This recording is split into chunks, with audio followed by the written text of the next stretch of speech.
लेकिन इसके लिए ये भीड़ और मजमा जमा करने की क्या जरूरत थी? आप अमन और शांति की दावत किसी और तरीके से दे सकते थे। इसके लिए आप लोगों का आना क्यों जरूरी है? जानते हैं क्यों जरूरी है? क्योंकि ये बहना है और बहनों को सुनाना पड़ता है। बहनों को सुनाओ, इसके कानों में आवाज पहुंचाओ। हमारा हिंदुस्तान, हमारा हिंदुस्तान, हिंदुस्तान का संविधान, नफरत नहीं चलेगी, नहीं चलेगी, नफरत नहीं चलेगी, नहीं चलेगी। मजूर ये एक बात को याद रखिए, चाहे आप अल्लाह को माने, भगवान को माने, चाहे आप किसी भी धर्म को मानने वाले हो, किसी न किसी को तो आप मानते हैं। चलिए मैं उसे एग्जाम्पल के तौर पर खुदा कहता हूं। खुदा की लाठी में आवाज नहीं होता। क्या खुदा की लाठी में आवाज होता है? आज का ये जलसा, इस जलसे को सजाने में, संवारने में एक शख्सियत का बहुत बड़ा हाथ था। वैसे तो तमाम लोगों ने अपनी जान माल की कुर्बानी दी है, अपने वक्त की कुर्बानी दी है, अपने एनर्जी और अपने दानिशमंदी और शऊर की कुर्बानी दी है। एक शख्स जो है जिसका नाम लिए बगैर शायद ये जलसे सिर्फ इबारत रखता हो, उसका नाम वो है तौसीफ अहमद खान, जो एक बहुत ही यंग एडवोकेट है कनाडा हाईकोर्ट के। बहुत डायनामिक शख्सियत है। आप देखिएगा तो उनको खूबसूरती भी बता देगी आपको कि वाकई वो डायनामिक है। ये शख्स ने बड़ी मेहनत की और इनकी तमाम कोशिशों का नतीजा था कि मेरे जैसा आदमी जो दिन भर इधर उधर कहते हैं ना दौड़ाता रहता है, उसको भी इन्होंने एकदम बिल्कुल बुरी तरह से जम कर दिया और वो ले आए मुझे। बहरहाल मैं उनका शुक्रगुजार हूँ और मजलिस-ए उलमा इस्लाम भी उनका शुक्रिया अदा करती है तो उन्होंने जिस मेहनत से, जिस दानिशमंदी से और जिस शऊर के साथ हमारे साथ कांधे पर कांधा मिला के, कदम का कदम मिला करके, कोई दादागिरी नहीं करके उलमाए हक के मशवरों और मुताबिक के मुताबिक जो काम किया है, मैं चाहता हूँ कि वो आपसे मुखातिब हो। तौसीफ अहमद खान बहुत ही डायनामिक एडवोकेट कनाडा हाईकोर्ट।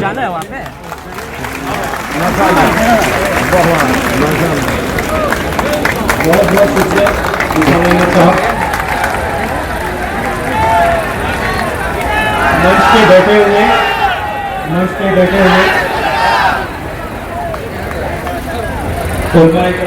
दोस्तों, बुजुर्गों, अस्सलाम वालेकुम, सत श्री अकाल, नमस्ते।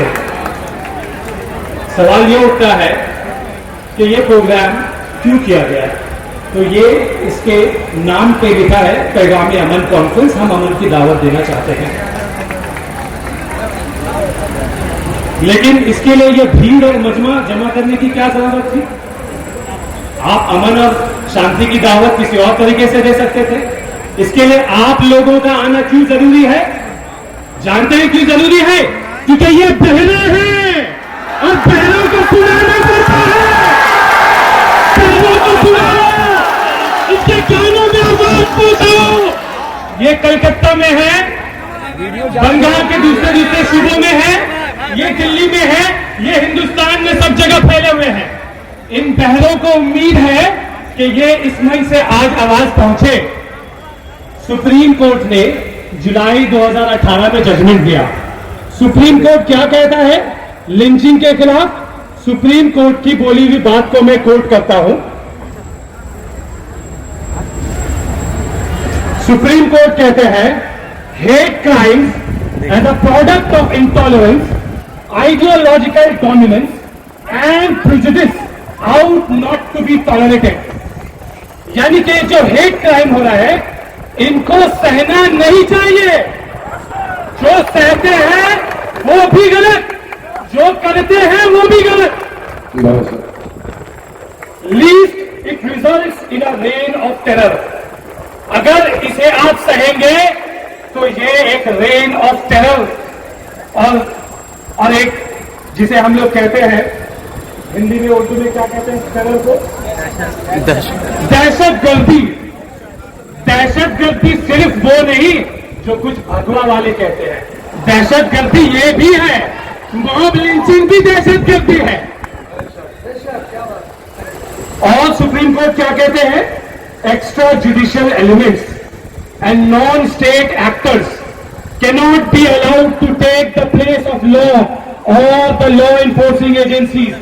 यानी कि जो लोग नॉन स्टेट एक्टर्स है, यानी कि ये जो ये वाहिनी वो वाहिनी और कहां से उठ के चले आते हैं, ये सेना वो सेना।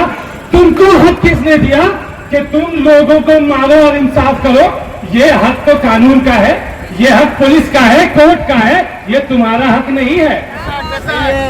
स्टेट गवर्नमेंट को, सेंट्रल गवर्नमेंट को सुप्रीम कोर्ट ने खुले लफ्जों में कहा है कि आप एक एंटी लिंचिंग कानून लाइए, जिसमें लिंचिंग में मुब्तला होने वाले लोगों को जो उसमें कन्विक्ट पाए, जो उसमें अक्यूज है, उनको सख्त से सख्त सजा दी जाए।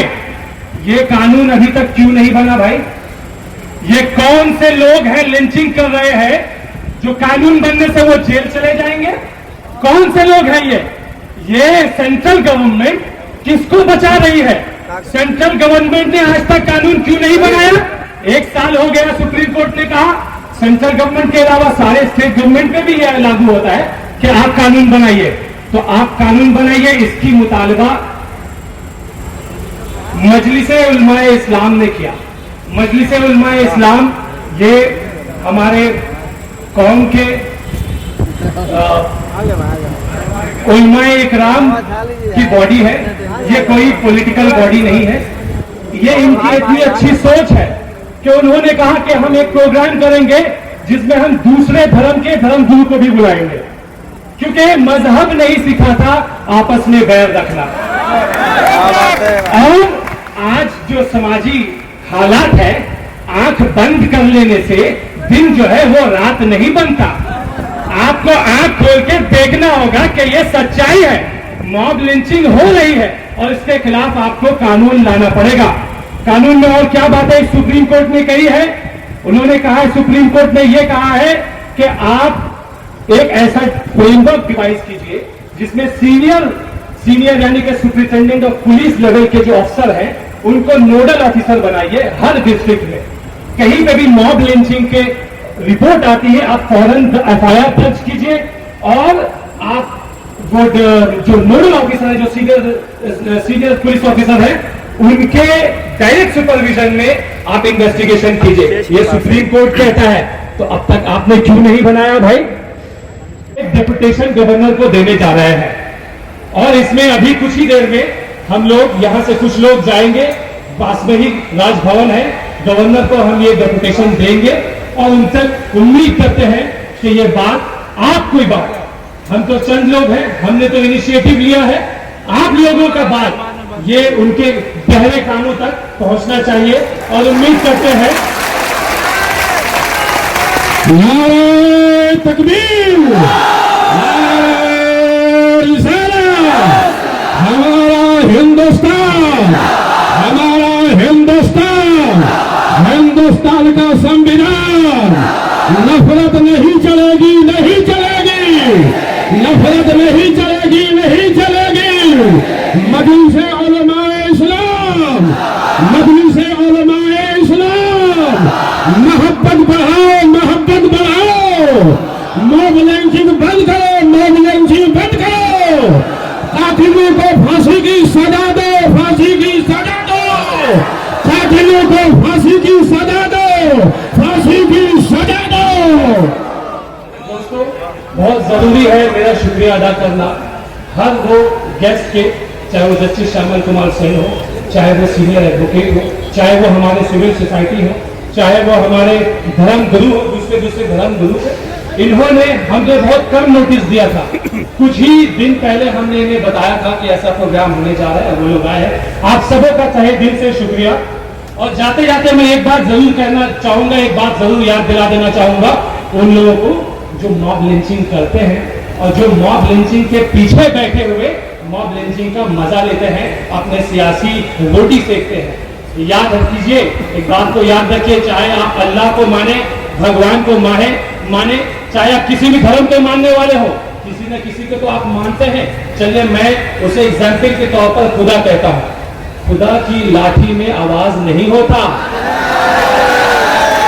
क्या खुदा की लाठी में आवाज होता है?